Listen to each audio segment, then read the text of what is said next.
2020 Ferrari F8 Tributo Pros and Cons Review, Thrills and Chills.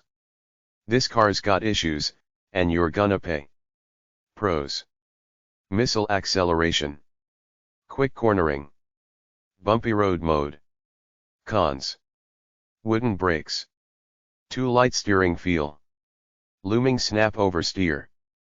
In reviewing the 2020 Ferrari F8 Tributo with proper clarity, there is a need to go back a few years and admit with mild chagrin that our 2017 best drivers car winning Ferrari 488 GTB might have been a ringer. This goes beyond Ferrari sending 4 factory techs to work day and night to be sure everything ran perfectly.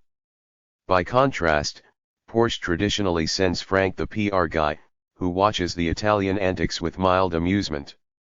Rather, the 488's testing numbers we posted were more akin to what the 661 HP GTB would have produced had it been shipped to 800 HP.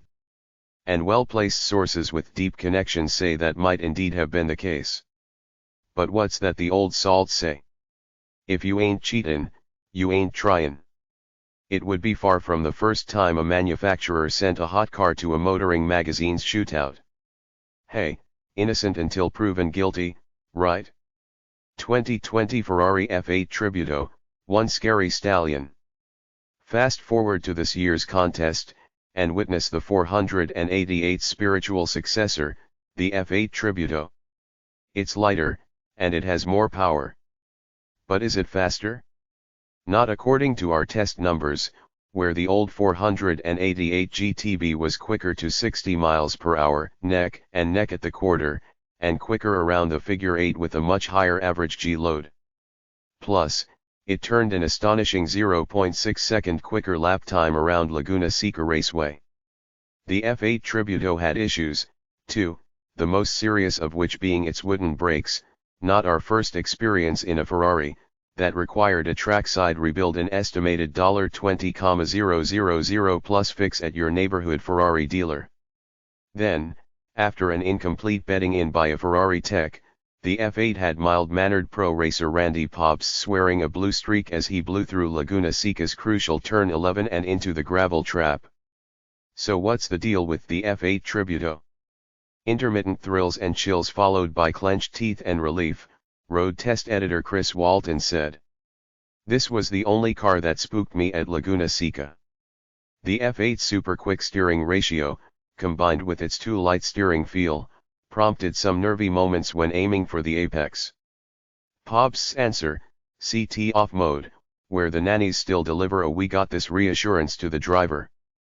Features editor Scott Evans also took issue with corner exit traction, leaving a tight corner with any gusto felt like dancing on a landmine.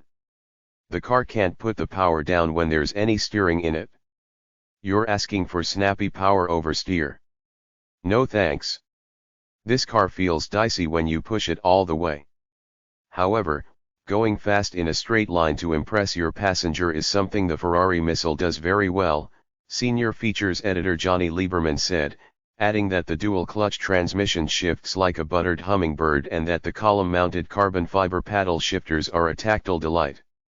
Once off-track, everyone praised Ferrari's bumpy road driving mode, which turns freeway expansion joints and big rig-induced chop into afterthoughts.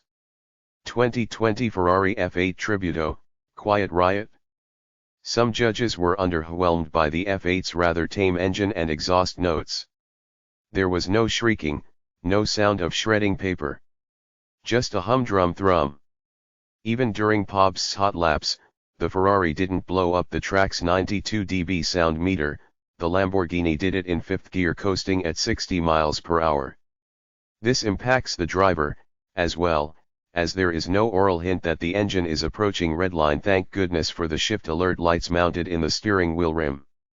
And although this Exotica comes with an expectedly steep price tag, the F8's $277,480 base price roared up to $386,288 with options.